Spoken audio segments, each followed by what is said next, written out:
Órale, pues todavía me tiemblan las manos cuando pienso en ese momento. Era un martes por la mañana, ¿me? Yo estaba en mi departamentito en Aguascalientes, tomándome mi cafecito como siempre. Tengo esta rutina, ¿verdad? Me levanto a las 6, me hago mi café en la misma taza azul que tengo desde hace como 15 años y me siento en mi sillón a verla. Ese día estaba más molesto que de costumbre porque la señora Castellanos, mi vecina, andaba dale y dale con lo de mis aspersores. Ay, Heriberto, tus pinches aspersores están inundando mis begonias otra vez. Gritaba desde su balcón como si fuera el fin del mundo. Yo ni le hacía caso, pero, óigame, el ruido sí que me tenía harto. Entonces, en eso que estoy ahí, tranquilo, tratando de ignorar a la vieja chillona, se me resbala la taza de café. Pácate directo al suelo. Los pedacitos de cerámica regados por todo el piso de la cocina, el café negro manchando mis guaraches viejos, y yo ahí, agachado como pendejo, recogiendo los cachitos y maldiciendo mi suerte. Fue cuando sonó el teléfono. Ring, ring, ring. No paraba. Yo pensé, ¿seguro es otra vez la loca de Castellanos para seguir fregando? Pero no, no era ella. Bueno, contesté todavía agachado con un pedazo de taza en la mano. ¿Señor Heriberto Vega? Era una voz de mujer, muy formal, como de secretaria de oficina elegante. Sí, soy yo quien habla. Soy Carmen Herrera del despacho jurídico Herrera y Asociados, aquí en la Ciudad de México. Señor Vega, me temo que tengo noticias difíciles que darle. Se me hizo un nudo en el estómago, ¿eh? Esa sensación cuando sabes que algo malo viene, pero todavía no sabes qué. Como cuando estás en la montaña rusa y ya vas subiendo, subiendo, pero aún no llegas al pico. Dígame, licenciada. Señor Vega, su ex esposa, la señora Esperanza Vega, falleció el martes por la noche. Ahí fue cuando el mundo se me vino en sí. Literal, me senté en el suelo de la cocina, entre los pedazos de taza rota, sintiendo cómo se me iba toda la sangre de la cara. La licenciada siguió hablando, pero yo ya no la escuchaba bien. Era como si me hubieran metido algodones en los oídos. «Señor Vega, ¿está usted ahí?» Sí, aquí estoy. ¿Cómo pasó? Fue un infarto fulminante, señor. En su oficina, trabajando hasta muy tarde, como acostumbraba. No sufrió. Esperanza, trabajando hasta tarde. Claro. ¿Cómo más iba a ser? Esa mujer vivía para trabajar. Pero luego me dijo algo que me dejó más frío que un esquimal en enero. Señor Vega, la razón por la que lo llamo es porque usted aparece listado como beneficiario en el testamento de la señora Vega. ¿Cómo dice? No podía creerlo. Licenciada, con todo respeto, pero eso no puede ser. Esperanza y yo nos divorciamos hace 15 años. No hemos hablado desde entonces. Lo entiendo, señor, pero le aseguro que toda la documentación está en orden. La señora Vega fue muy específica en sus instrucciones. Mi cabeza era un remolino, ¿eh? 15 años sin saber nada de Esperanza. 15 años viendo su foto en los periódicos de vez en cuando, leyendo sobre su empresa que crecía y crecía como si fuera un monstruo que se come todo. Y ahora resulta que me acordaba de mí en su testamento. El funeral será el viernes a las 2 de la tarde en la Capilla Memorial San José, me dijo la licenciada.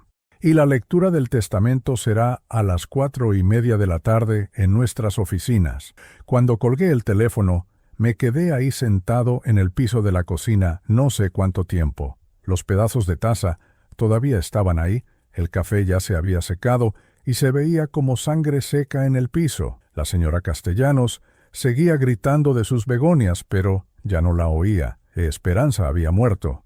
La mujer que fue mi vida durante 22 años, la madre de mi hija, la persona que más amé y más me dolió en este mundo, ya no estaba. Y por alguna razón que no podía entender, se había acordado de mí al final. Me levanté como pude, con las rodillas crujiendo como bisagras viejas, y me fui al baño a verme en el espejo. El hombre que me devolvía la mirada tenía 65 años, canas que parecían nieve en diciembre, arrugas que contaban la historia de cada desvelada, cada preocupación, cada tristeza de los últimos 15 años. ¿Qué pensaría de ti ahora, Esperanza? Le dije a mi reflejo. ¿Qué pensaría de lo que te convertiste? Pero ya no había respuesta.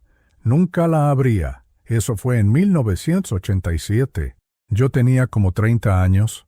Trabajaba en la planta eléctrica desde que salí de la prepa, y la verdad, estaba bastante contento con mi vida. No era rico, pero tampoco me faltaba nada. Tenía mi departamentito, mi trabajo estable, mis cuates para ir a echar unas chelas los fines de semana, pero ese día todo cambió. Era un viernes por la noche y había ido a cenar solo al restaurante La Hacienda. Me gustaba ir ahí porque hacían unos tacos de carnitas que estaban padrísimos y porque era tranquilo, no como esos antros donde van los chavos a hacer relajo. Estaba yo ahí, muy a gusto, comiendo mis taquitos, cuando de repente escucho una voz de mujer que se oía bien enojada. No era grito, ¿eh? Era como cuando tu mamá te regaña, pero con esa voz que sabes que no está jugando. Volteé a ver qué pasaba, y ahí estaba ella, Esperanza. Tenía como 25 años, pelo negro largo a la cintura, vestida con un traje sastre azul marino que se veía caro, pero lo que más me llamó la atención fueron sus ojos. Tenía unos ojos café, que cuando se enojaba parecían como si fueran a quemar lo que estuvieran viendo, y estaba dándole una regañada al gerente del restaurante como si fuera su hijo malcriado. «A ver, señor Martínez», le decía, con esa voz que no temblaba ni tantito, «explíqueme por qué todas las meseras son güeritas y bonitas, pero para la cocina y para limpiar contrata pura gente morena». El gerente era un tipo gordo, medio calvo, que se veía incómodo como si tuviera hormigas en los calzones. «Señorita, no entiendo cuál es el problema. El problema es que está usted discriminando, señor, y eso es ilegal y además está mal». Yo me quedé como tonto viéndola. En esos años nadie hablaba de esas cosas, ¿eh? La gente nomás aceptaba las cosas como eran. Pero ahí estaba esta mujer, enfrentando al gerente de un restaurante grande por algo que a la mayoría ni se les ocurría cuestionar. El gerente trató de explicarse. «Mire, señorita, es que para el servicio al cliente necesitamos personas que...» ¿Qué? Lo interrumpió Esperanza. ¿Que se vean como yo? ¿Es eso lo que me está diciendo? El hombre se puso rojo como jitomate maduro. No, para nada. Porque si es así, le voy a decir una cosa. Yo soy abogada y conozco muy bien las leyes laborales, y lo que usted está haciendo aquí es discriminación pura y dura. Órale, esta vieja no se deja de nadie. Me gustó eso, me gustó mucho.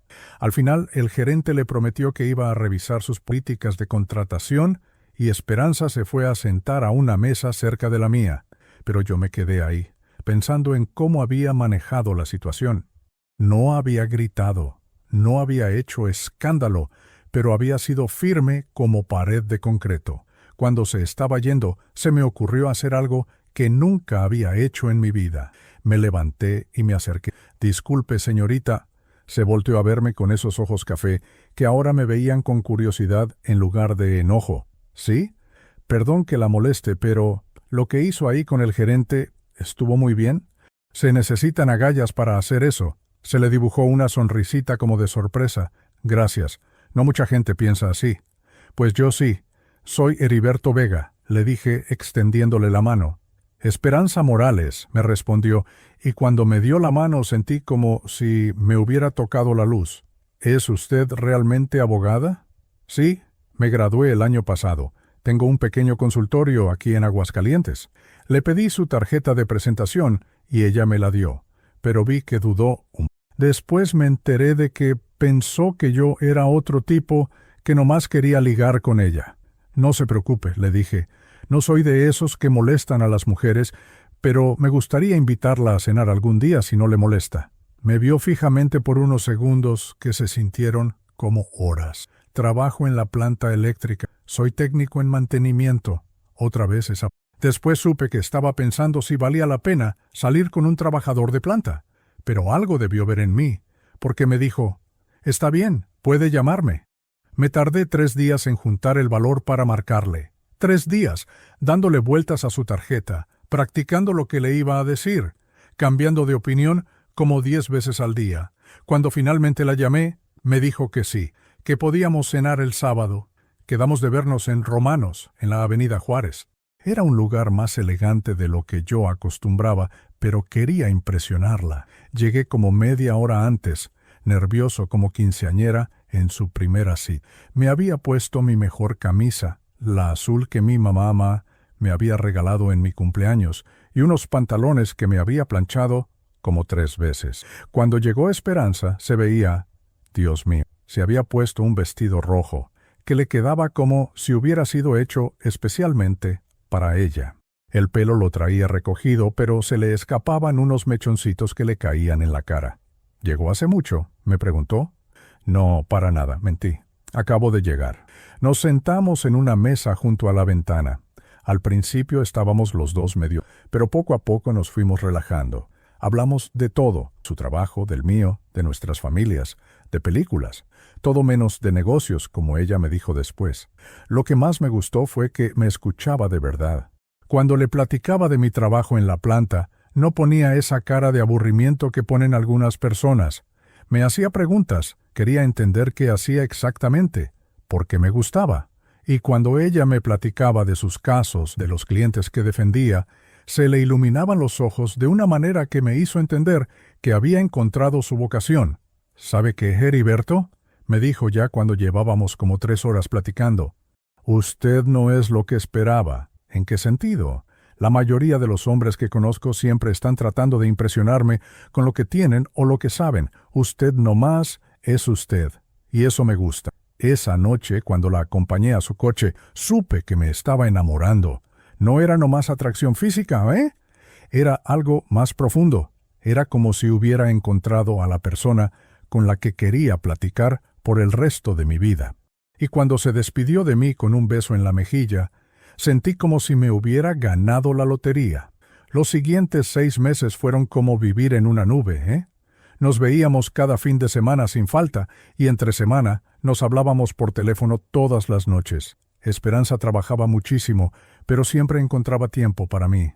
Me acuerdo que me platicaba de sus casos mientras caminábamos por el centro de Aguascalientes. Había una demanda que tenía contra una empresa que no le quería pagar a una señora su liquidación nomás porque era mujer. Es que estos cabrones piensan que porque somos mujeres nos van a ver la cara, me decía, bien enojada. ¿Y qué vas a hacer? Pues ganarles, ¿qué más? Tengo todas las pruebas. Van a tener que pagarle hasta el último centavo, más daños y perjuicios. Y si ganó, siempre ganaba. Esa era Esperanza. Cuando se metía algo en la cabeza, no paraba hasta conseguirlo. Pero conmigo, cuando estábamos juntos, se relajaba. Se reía de mis chistes tontos, se emocionaba cuando le platicaba de los partidos de fútbol que veía. Hasta aprendió a hacer quesadillas, porque a mí me gustaban mucho. La propuesta de matrimonio, ay, esa sí me salió del corazón. Llevábamos 6 meses juntos, y yo ya sabía que quería pasar el resto de mi vida con esa mujer, pero no sabía cómo pedírselo. No era como ahora que los chavos hacen esas propuestas bien elaboradas con mariachi y todo el show. Se me ocurrió hacerlo en el mismo lugar donde la conocí, la hacienda. Hablé con el gerente, ya no era el mismo de aquella vez, y le expliqué la situación. El hombre se portó muy bien, me apartó la misma mesa donde ella se había sentado esa primera noche. Esperanza, le dije después de cenar, ¿te acuerdas de la primera vez que te vi? Claro que me acuerdo. Estaba yo regañando al gerente por discriminador. Y después te diste la vuelta y me viste como si fuera yo el que había hecho algo malo. Se rió con esa risa que me gustaba tanto como campanitas de iglesia. Pensé que me ibas a decir que me calmara, como todos los hombres. Pero no te dije eso. No, me dijiste que había hecho bien. Ahí fue cuando me arrodillé. Saqué el anillo que había comprado con mis ahorros de 3 meses de trabajo. No era gran cosa, pero era lo que podía pagar. Esperanza Morales, le dije, y se me quebró la voz. ¿Te quieres casar conmigo? Ni siquiera me dejó terminar la pregunta. Sí, sí, sí, sí, gritó, y se me echó encima ahí mismo, en medio del restaurante. Toda la gente se puso a aplaudir, y nosotros ahí, abrazados y llorando de felicidad. La boda fue en septiembre. Esperanza quería algo sencillo, y yo también. Nada de fiestas grandes ni gastos locos. Nos casamos en la iglesia de San Antonio con nuestras familias y algunos amigos cercanos. Esperanza se veía como una princesa con el vestido de su abuela. Era un vestido blanco sencillo, pero cuando ella se lo puso, parecía como si hubiera sido hecho por ángeles. Y las flores, Esa loca se levantó tempranísimo el día de la boda para ir a cortar flores silvestres en el campo. No quiero flores de florería, quiero flores que hayan crecido libres. Esa era Esperanza. Siempre tenía que hacer las cosas a su manera. La luna de miel la pasamos en Puerto Vallarta, 5 días en un hotelito frente al mar. Me acuerdo que Esperanza se ponía a caminar por la playa todas las mañanas, y yo me quedaba viendo cómo se movía, pensando que no podía creer que esa mujer fuera mi esposa. ¿En qué piensas?, me preguntó una mañana, acostándose junto a mí, en la arena. En que soy el hombre más afortunado del mundo. Cursi, me dijo, pero me besó. Cuando regresamos a Aguascalientes, rentamos una casita pequeña en la colonia San Marcos, 2 recámaras, una sala comedor, cocina integral. No era gran cosa, pero era nuestra. Esperanza puso su despacho en la segunda recámara y yo arreglé un rinconcito para mis herramientas. Los primeros 2 años fueron los más felices de mi vida. Esperanza trabajaba mucho, pero cuando llegaba a la casa en las noches, yo ya tenía la cena lista. Nos sentábamos en la mesita de la cocina y ella me platicaba de su día. Yo le platicaba del mío. Veíamos la tele juntos, o a veces nomás nos quedábamos platicando hasta muy tarde. Los fines de semana íbamos al tianguis, al cine, a visitar a nuestros papás. Esperanza se llevaba muy bien con mi familia y yo con la suya. Todo era perfecto. Y entonces llegó Emiliano. Cuando Esperanza me dijo que estaba embarazada, me puse tan contento que la cargué y le di vueltas en la sala hasta que se mareó. «Heriberto, bájame, me va a dar náusea». Los 9 meses del embarazo fueron como una montaña rusa. Esperanza tenía antojos raros. Una vez se levantó a las 3 de la mañana porque quería tacos de sesos. «¿Ahorita?», le dije. «Sí, ahorita. Y si no me los traes, voy yo por ellos».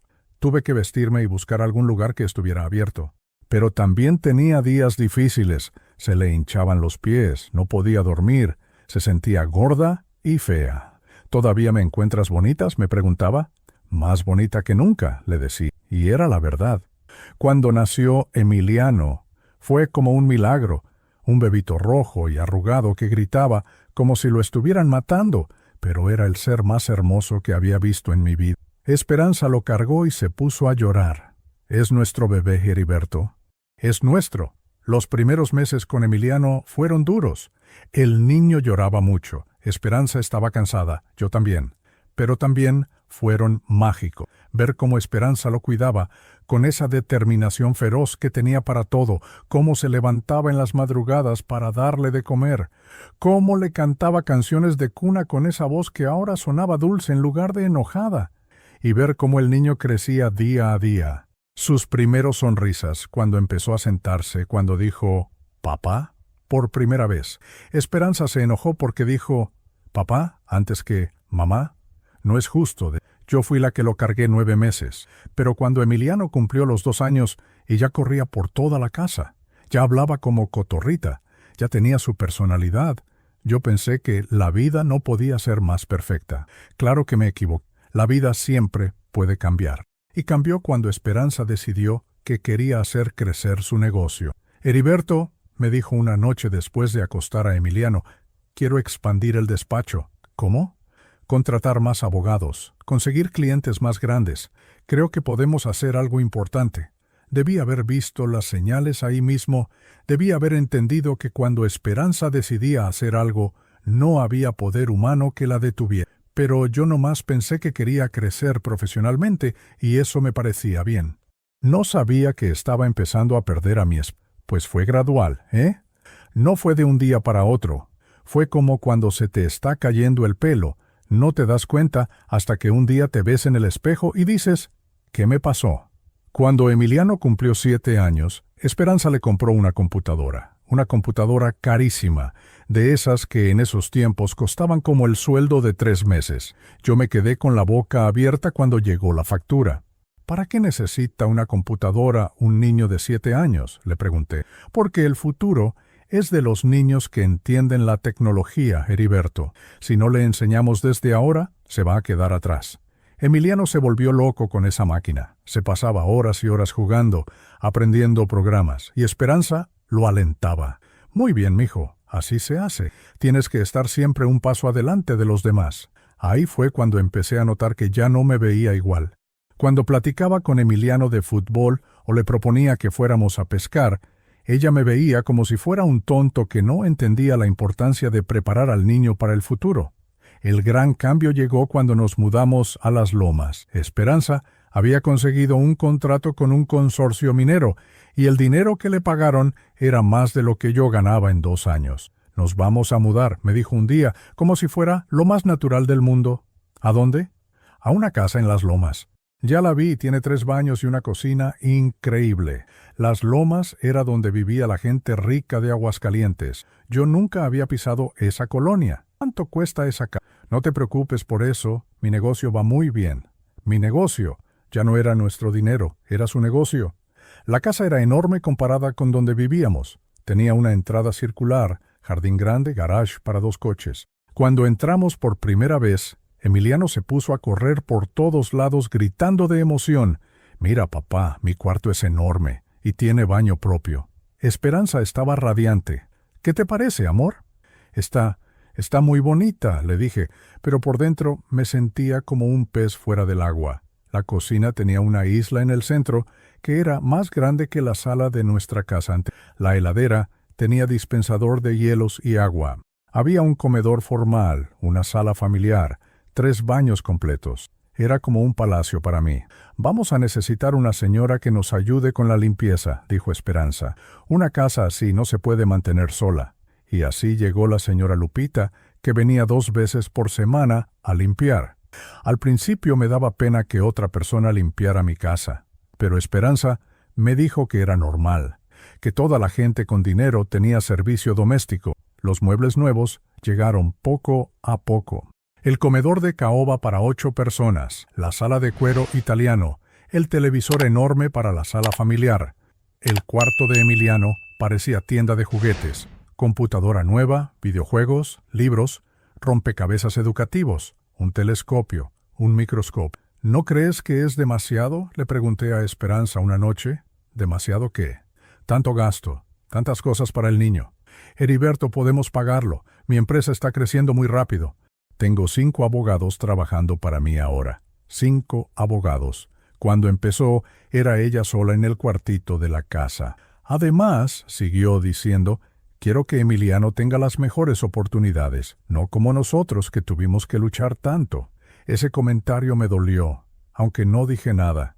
¿Qué tenía de malo cómo habíamos crecido nosotros? Pero lo que más me molestaba eran las cenas. Esperanza empezó a invitar gente a la casa. Clientes, otros abogados, empresarios. Se hacían estas cenas elegantes donde se hablaba de participación de mercado, estrategias de inversión, políticas gubernamentales. Yo me sentaba en mi propia mesa y me sentía como un extraño. Cuando alguien me preguntaba a qué me dedicaba, Esperanza respondía por mí. «Heriberto trabaja en la planta eléctrica», pero había algo en su tono, como si se disculpara. Una noche, después de una de esas cenas, le dije, «¿Te da pena mi trabajo?» «¿Qué? No, claro que no». «¿Por qué dices eso?» «Por cómo hablas de él, como si fuera algo de lo que te tienes que disculpar». «Heriberto, no seas ridículo.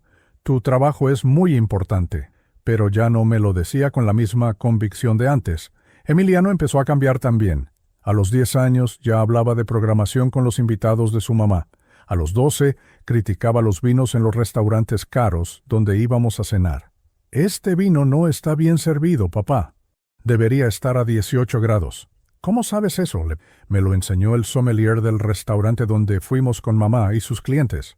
Cuando yo le proponía que fuéramos de campamento, o a pescar, o a un partido de béisbol, me veía como si le hubiera propuesto que nos fuéramos a vivir a una cueva. «Papá no entiende», se volvió su frase favorita. La decía con ese suspiro de superioridad que me recordaba cada vez más a su madre cuando hablaba con gente que consideraba inferior. La primera gran pelea que tuvimos Esperanza y yo fue por la fiesta de 15 años de Emiliano. Bueno, no era quinceañera, pero Esperanza quería hacer una fiesta grande para celebrar que cumplía 15. «Hagamos algo sencillo», le dije. «Una carnita asada en el jardín, que invite a sus amigos de la escuela». «¿Una carnita asada?» Me vio como si hubiera sugerido que hiciéramos la fiesta en un basurero. «Heriberto, esta fiesta es importante. Emiliano está conociendo gente que va a ser importante en su futuro». Es un niño de 15 años. Sus amigos deberían ser otros niños de 15 años. Sus amigos son los hijos de mis clientes, niños que van a las mejores escuelas, que van a ir a las mejores universidades. Esas son las conexiones que va a aportar en su... Al final, se hizo la fiesta como ella quería. Catering profesional, meseros de uniforme, música en vivo.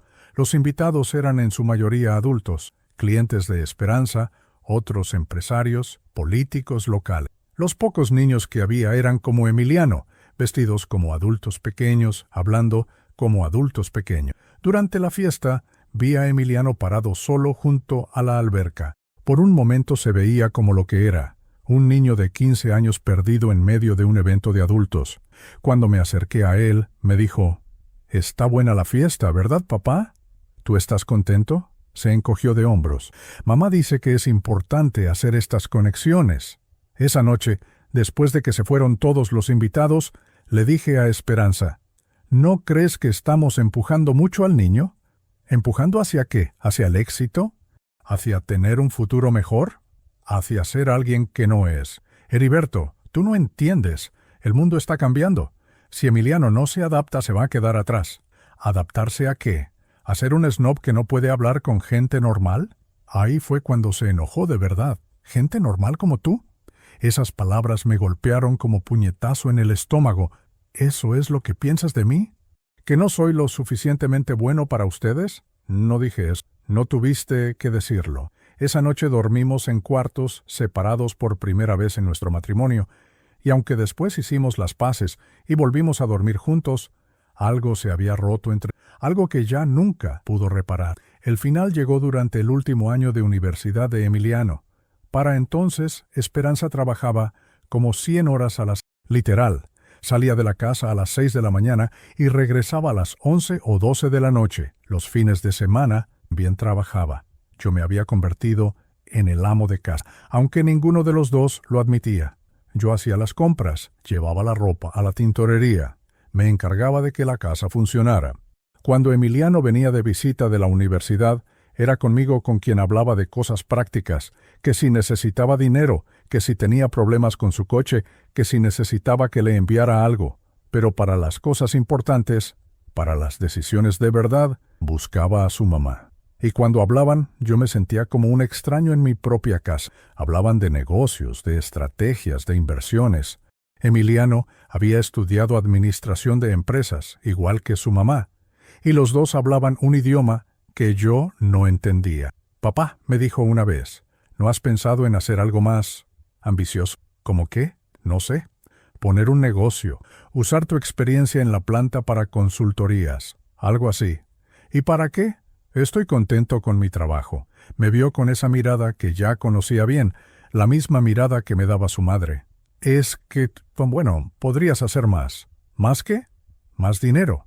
«Más, no sé. Contribuir más. Contribuir más». Como si todo lo que había hecho durante 21 años de matrimonio no fuera suficiente contribución. El día que todo explotó fue un jueves de mayo. Emiliano se iba a graduar el sábado y toda la familia estaba emocionada. Bueno, yo estaba emocionado.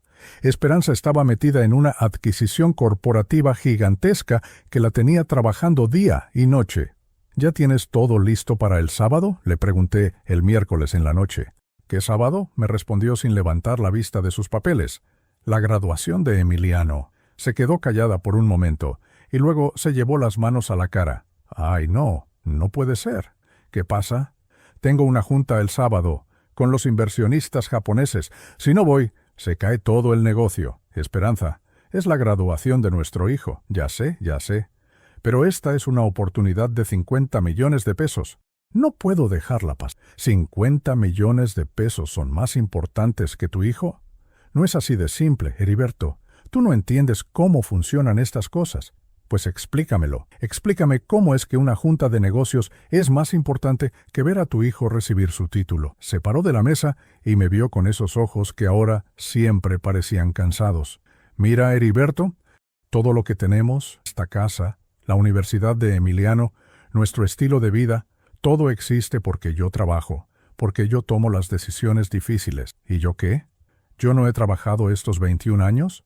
Claro que has trabajado, pero tu trabajo nos da estabilidad. El mío nos da crecimiento, estabilidad. Como si fuera lo menos importante del mundo. ¿Sabes qué, Esperanza? Antes me decías que mi trabajo era importante. Me decías que estabas orgullosa de mí. Lo estaba, lo estoy. No, ya no. Ahora me ves como un ancla que te detiene. Eso no es cierto, ¿no? Entonces, ¿por qué cada vez que alguien pregunta por mí, hablas como si te disculparas? ¿Por qué cada vez que sugiero algo simple, como pasar tiempo en familia, me ves como si fuera un tonto que no entiende la vida moderna? Esperanza se quedó callada un momento. Cuando habló, su voz sonaba cansada, pero también fría. ¿Sabes qué, Heriberto? Tienes razón. Sí me siento como si me detuvieras. Sí me siento como si cada vez que quiero crecer, cada vez que quiero alcanzar algo grande, tú estés ahí recordándome que debería estar contenta con lo que tengo. Esas palabras me dolieron más que cualquier golpe físico. Nunca te he dicho que no crecieras. No con palabras, pero con tu actitud. Con esa manera que tienes de suspirar cuando hablo de expandir el negocio.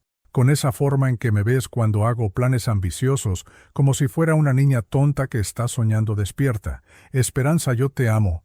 Todo lo que quiero es que seamos. Y que si mi felicidad no es la misma que la tuya, que si yo no quiero una vida simple y tranquila, que si yo quiero construir algo grande. ¿A costa de qué? ¿De nuestro matrimonio? ¿De nuestro hijo? No es a costa de nada.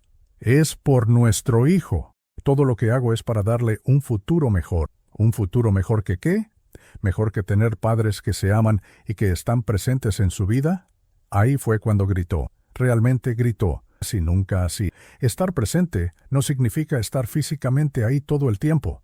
Significa darle las herramientas para que tenga éxito en el mundo real. ¿El mundo real incluye saber que la familia viene primero? ¿Primero que qué? ¿Primero que las oportunidades? ¿Primero que el éxito? ¿Primero que asegurar que tenga todo lo que necesita? ¿Primero que el dinero? ¿Primero que las juntas? ¿Primero que impresionar a gente que ni siquiera conoces? Esperanza se me quedó viendo fijamente, y en sus ojos vi algo que nunca había visto antes. Desprecio. ¿Sabes qué, Heriberto? Me dijo con una voz que sonaba como hielo.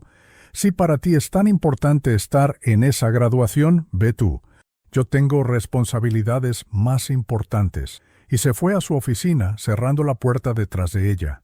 Esa noche no subió a la recámara. Se quedó en su oficina trabajando hasta muy tarde. Y el sábado, efectivamente, no fue a la graduación de Emiliano. Yo fui solo. Me senté en el auditorio, viendo a mi hijo recibir su título, y cuando el niño me vio en las gradas, me saludó con la mano. Pero también vi cómo buscó a su madre con la mirada, y cómo su sonrisa se apagó un poquito cuando no la encontró. Después de la ceremonia, Emiliano se acercó a mí. ¿Dónde está mamá? Tuvo una junta importante. Emiliano asintió como si ya se lo esperara. Ya veo. Mijo, tu mamá quería estar aquí, de verdad. Papá, me dijo y su voz sonaba extrañamente madura. Ya no tienes que defenderla. Entiendo cuáles son sus prioridades. Esa noche, cuando llegué a la casa, Esperanza estaba en la sala, esperándome. ¿Cómo estuvo?, me preguntó. Estuvo bien. Tu hijo se veía muy guapo con su toga. Estaba enojado. ¿Por qué no le preguntas a él? Heriberto, no empieces. ¿Que no empiece qué? ¿A decir la verdad? Tu hijo se graduó hoy y tú no estuviste ahí. Eso es todo. Esperanza suspiró. La junta salió muy bien. Conseguimos el contrato. Felicidades. ¿Sabes qué voy a hacer con ese dinero? Voy a abrir una oficina en la Ciudad de México. Voy a contratar a los mejores abogados del país. Voy a construir algo que le dé orgullo a Emiliano. ¿Sabes qué le habría dado más orgullo? Que su mamá hubiera estado en su graduación. Esperanza se paró y me encaró. ¿Sabes qué? Estoy cansada de esto. Estoy cansada de que cada logro que tengo, cada paso que doy hacia adelante, tú lo conviertas en algo malo. No estoy convirtiendo nada en algo malo. Solo estoy diciendo que las cosas importantes de la vida no siempre tienen que ver con dinero. Ah, ¿no? Entonces, ¿por qué cuando nos mudamos a esta casa te gustó? ¿Por qué cuando Emiliano pudo ir a la mejor universidad no protestaste? ¿Por qué cuando puedes pagar todo lo que quieres, nunca te quejas? No supe qué responder, porque tenía razón. Sí me había gustado vivir mejor. Sí me había gustado que mi hijo tuviera oportunidades que yo nunca tuve. La diferencia es que yo nunca perdí de vista lo que realmente importa, le dije finalmente. ¿Y qué es lo que realmente importa, Heriberto? Según tu filosofía, la familia, el tiempo juntos, el amor. Esperanza se me quedó viendo un momento largo, y luego negó con la cabeza. ¿Sabes qué, Heriberto? Creo que ya no queremos lo mismo de la vida. Y ahí fue cuando lo supe. Ahí fue cuando entendí que nuestro matrimonio había terminado. ¿Estás diciendo que quieres el divorcio? Estoy diciendo que quizás los dos seríamos más felices si cada uno pudiera vivir la vida que quiere, sin tener que justificarse con el otro. Nos divorciamos 6 meses después. Los abogados de Esperanza fueron eficientes y profesionales. Me quedé con la casa de la calle Morelos, donde ahora vivo, y con dinero suficiente para vivir modestamente. Esperanza se quedó con todo lo demás, incluyendo a Emiliano, que me dijo que yo lo había detenido a él también, y que mis valores familiares eran tóxicos para el crecimiento personal. Esas fueron las últimas palabras que me dijo mi hijo. La mañana del viernes me levanté como a las 5. No pude dormir en toda la noche. Me quedé ahí acostado, viendo el techo, pensando en qué me iba a poner, qué le iba a decir a Emiliano si me hablaba, qué iba a sentir cuando viera a Esperanza por última vez. Me bañé despacio, con agua bien caliente, como si el vapor me fuera a dar fuerzas. Me rasué con mucho cuidado, usando la navaja que me regaló mi papá cuando cumplí 18 años. Me puse mi único traje bueno, el negro que compré para la boda de mi sobrina hace 3 años. Me lo había mandado limpiar 2 veces esa semana. Antes de salir, me vi en el espejo del... El hombre que me devolvía la mirada tenía 65 años, canas como nieve en diciembre, arrugas que contaban la historia de cada desvelada. ¿Qué pensaría de ti ahora, Esperanza?, le dije a mi reflejo, igual que había hecho días antes. Llegué a la capilla memorial San José como a la 1:30. Quería llegar temprano para poder sentarme atrás, para no hacer escándalo. Pero en cuanto llegué al estacionamiento, me di cuenta de que iba a ser imposible pasar desapercibido. Había como 200 coches en el estacionamiento. BMWs, Mercedes, Audis, camionetas de lujo. Mitsuru del 2010 se veía como patito feo entre todos esos coches elegantes. Cuando me bajé, algunos de los acomodadores me vieron raro, como preguntándose qué hacía yo ahí. La capilla estaba llena hasta el tope. Había gente parada en los pasillos, en la entrada, todos vestidos de negro elegante, todos con caras serias e importantes. Reconocí algunas caras de las fotos que salían en los periódicos, empresarios, políticos, gente de dinero. Me senté hasta atrás, en una esquinita donde pensé que nadie me iba a ver. Pero me equivoqué. En cuanto me senté, empezaron los murmullos. ¿Ese no es el exmarido? ¿Qué está haciendo aquí? Después de lo que le hizo, no puedo creer que haya venido. Me hice como que no los oía, pero cada palabra me calaba hasta los huesos. ¿Qué les había hecho creer Esperanza de mí? ¿Qué versión de nuestra historia había contado? Adelante, en las primeras filas, vi a Emiliano. Tenía 37 años ahora, vestido con un traje negro que se veía carísimo. Estaba consolando a una señora mayor que supuse era la tía de Esperanza. Se veía importante, seguro de sí mismo, como si fuera él quien estuviera organizando todo. El ataúd estaba adelante, cerrado, cubierto con flores blancas. No podía creer que ahí adentro estuviera Esperanza, la mujer que fue mi vida durante 22 años, la madre de mi hijo, la persona que más amé y más me dolió en este mundo. La ceremonia empezó a las 2 en punto. El padre habló de la vida de Esperanza, de sus logros, de su empresa, de cómo había ayudado a tanta gente. Era una descripción perfecta de la Esperanza pública, la empresaria exitosa. Pero yo seguía pensando en la Esperanza privada, la que cortaba flores silvestres, la que se levantaba en las madrugadas para cuidar a Emiliano bebé, la que se reía de mis chistes tontos. Después del padre, habló un señor que era el presidente de la Cámara de Comercio. Después habló uno de sus abogados.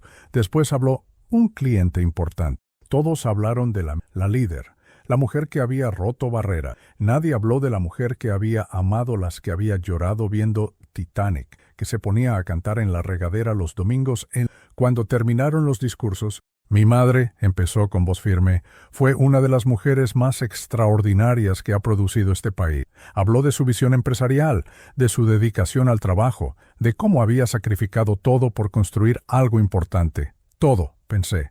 Había sacrificado todo, incluyéndome a mí. Cuando terminó su discurso, Emiliano empezó a bajar del púlpito, pero entonces me vio. Sus ojos se fijaron en los míos por un segundo y vi sorpresa, después enojo, después algo parecido al desprecio. Se desvió de su camino y caminó directo hacia... La gente se dio cuenta y empezó a murmurar más fuerte. «¿Qué estás haciendo aquí?», me dijo en voz lo suficientemente alto para que medio templo lo oyera. «Vine a despedirme de tu madre». Se rió, pero no era risa. «Papá, tú perdiste el derecho de despedirte de ella hace 15 años». «Emiliano, por favor, no hagamos esto aquí». «¿No hagamos qué? ¿No digamos la verdad? ¿No digamos que tú fuiste el que se rindió? ¿El que no pudo soportar que ella fuera más exitosa que tú?» La gente ahora nos estaba viendo directamente, sin disimular. Sentí que se me subía la sangre a la cara, pero traté de mantener la calma. «Emiliano, este no es el lugar...» «No», gritó, «este es exactamente el lugar. Aquí está toda la gente que respetaba a mi madre, que valoraba lo que ella construyó, y tú tienes el descaro de venir aquí después de haberla avergonzado durante 22 años. Se volteó hacia toda la gente que nos estaba viendo. «Esta gente no sabe quién eres», les gritó. «Este es el hombre que se pasó 22 años tratando de detener a una de las mujeres más brillantes que ha dado Aguascalientes. El hombre que se conformó con marcar tarjeta y quejarse de las ambiciones de mi madre. El que se llevó la mitad de los bienes de ella en el divorcio sin haber contribuido nada a su éxito». Cada palabra era como una bofetada, pero lo que más me dolía era ver a mi hijo, a mi propio hijo, hablándome con tanto odio. «¿Ya terminaste?», le pregunté cuando se quedó callado. «No, no he terminado. Quiero que toda esta gente sepa que mi madre habría sido aún más exitosa si no hubiera tenido que cargar contigo todos esos años». Ahí fue cuando me... «Emiliano», le dije, y mi voz se oyó clara en toda la capilla. «Yo amé a tu madre durante 40, 22 como su esposo, 18 como alguien que deseaba su felicidad desde lejos. Vine aquí a honrar esa memoria, y si eso te molesta, pues lo siento mucho». Emiliano se me quedó viendo con los ojos muy abiertos, como si no pudiera creer que le hubiera respondido. «Perdón que haya interrumpido la ceremonia», le dije a toda la gente que nos estaba viendo. «Vine en paz y me voy en paz». Empecé a caminar hacia la salida, pero antes de llegar a la puerta, alguien me tocó el hombro. Era un señor mayor, vestido con traje gris elegante. «¿Señor Vega? Soy Rafael Mendoza, abogado de la señora Esperanza. ¿Podría hablar con usted un momento?» Nos salimos a un pasillo lateral. «Señor Vega, necesito que usted y el joven Emiliano vengan esta tarde a mi oficina para la lectura del testamento». «Licenciado, con todo respeto, pero yo creo que ahí no tengo nada». «Se equivoca. Usted está específicamente nombrado en el testamento. Su presencia es obligatoria». 4 horas después estaba sentado en una oficina elegante en el centro de Aguascalientes, enfrente de Emiliano y del licenciado Mendoza. Emiliano no me había dirigido la palabra desde lo del templo. «Bien», licenciado, abriendo una carpeta gruesa, «vamos a proceder con la lectura del testamento de la señora Esperanza Vega». Primero leyó las cosas normales, que estaba en plenas facultades mentales, que revocaba testamentos anteriores, etc. Después llegó a las herencias. «Al señor Emiliano Vega», leyó, «le dejo la casa de la colonia Las Lomas, con todos sus muebles y pertenencias. También le dejo la suma de 9 millones de pesos de las cuentas de inversión». Emiliano asintió, como si fuera lo que esperaba. Pero entonces el licenciado siguió leyendo. «Sin embargo, esta herencia está condicionada a la venta de la empresa Vega Soluciones Empresariales y todas sus subsidiarias». «¿Cómo?». Emiliano se enderezó en su silla. «¿Qué significa eso?». El licenciado lo ignoró y siguió leyendo. «Al señor Heriberto Vega le dejo la suma de 603 millones de pesos de las cuentas de inversión y portafolio de valores». Se me fue el aire. Literalmente, se me fue. «¿Cuánto?», fue lo único que pude decir. «¿603 millones de pesos?», repitió el licenciado. Además, le dejo la participación controladora en Vega Soluciones Empresariales, incluyendo el 65% de propiedad de todas las entidades corporativas, y su nombramiento como presidente del Consejo de Administración. Emiliano se puso blanco como papel. Después puso rojo como jitomate. «Eso es imposible», gritó. «Mi madre no puede haber hecho eso. Él la manipuló». Estaba enferma o tenía miedo. Joven, le aseguro que su madre estaba en perfectas facultades mentales cuando ejecutó este testamento. De hecho, se sometió voluntariamente a una evaluación psicológica para prevenir exactamente este tipo de cuestionamientos. El licenciado sacó otro papel. También me pidió que leyera esto si había objeciones. Y entonces leyó la voz de Esperanza desde la tumba. Si están escuchando esto, es porque Emiliano está cuestionando mis decisiones. Quiero que sepan que tomé estas decisiones con la mente clara y el corazón tranquilo. Nunca dejé de amar a Heriberto. Estaba más enojada conmigo misma por haber escogido mis ambiciones sobre nuestro matrimonio que con él por no haber podido seguirme en ese camino. La voz del licenciado siguió leyendo las palabras de Esperanza. Emiliano no está listo para esta herencia. Ha vivido 37 años a la sombra de mi éxito sin entender lo que significa la verdadera responsabilidad. Ha pasado 15 años odiando a un buen hombre simplemente porque ese hombre no compartía mis ambiciones desmedidas. Heriberto me enseñó sobre carácter y sobre integridad, cualidades que yo olvidé cuando escogí el dinero sobre mi matrimonio, pero que nunca olvidé que él me había enseñado. Está heredando esta riqueza no porque la necesite o la quiera, sino porque confío en que él la usará como una herramienta para el bien. Confío en él precisamente porque él nunca la quiso y porque nunca la usaría para lastimar a la gente. Emiliano se paró de un salto. Voy a pelear este testamento. Incapacidad mental, influencia indebida. Puede intentarlo, le dijo el licenciado tranquilamente, pero le advierto que su madre se preparó muy bien para esa posibilidad. Hay evaluaciones médicas, psicológicas, testimonios de testigos. Va a ser muy difícil. Emiliano se volteó hacia mí con una cara de odio que nunca le había visto. Tú planeaste esto. De alguna manera la convenciste. Emiliano, le dije suavemente, yo no sabía nada de eso. Ni siquiera sabía que tu madre había muerto hasta el martes. ¿Mentira? Tienes que haber... Tu madre tenía razón, lo interrumpí. No estás listo para esta responsabilidad. ¿Tú me vas a decir a mí que estoy listo para hacer? Tú que no tienes educación. Tú que nunca has manejado un negocio en tu vida. Tienes razón. No tengo educación universitaria. Nunca he manejado un negocio. Pero sé la diferencia entre servir a los demás y servirme a mí mismo. Y esa es una lección que tu madre quería que aprendieras.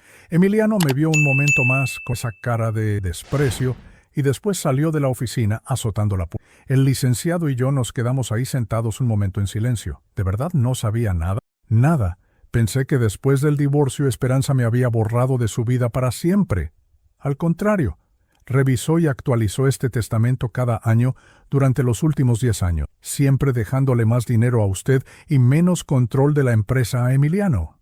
Me quedé callado, tratando de procesar todo lo que... Señor Vega, dígame, ¿qué va a hacer ahora? Esa era la pregunta del millón, ¿verdad? ¿Qué hace un trabajador de planta eléctrica jubilado con 600 millones de pesos y una empresa que no entiende? No lo sé, pero lo que sí sé es que voy a tratar de honrar la memoria de Esperanza, la mujer que realmente fue, no nada más la empresaria exitosa.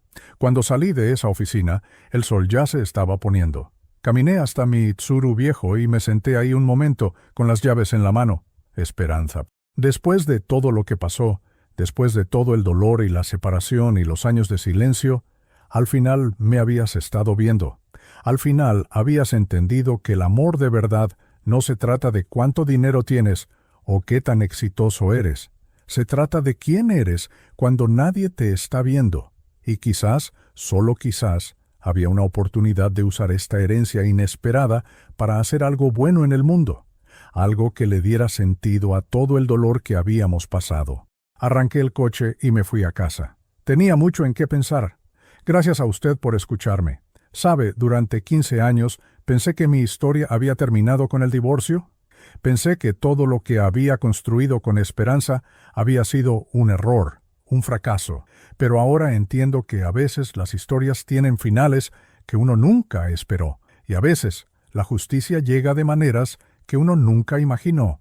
Esperanza me enseñó que el amor verdadero no se acaba, aunque el matrimonio sí, y que al final lo que realmente importa no es cuánto dinero tienes, sino quién eres, cuando nadie te está viendo. Esa fue mi esperanza, y esa es mi historia.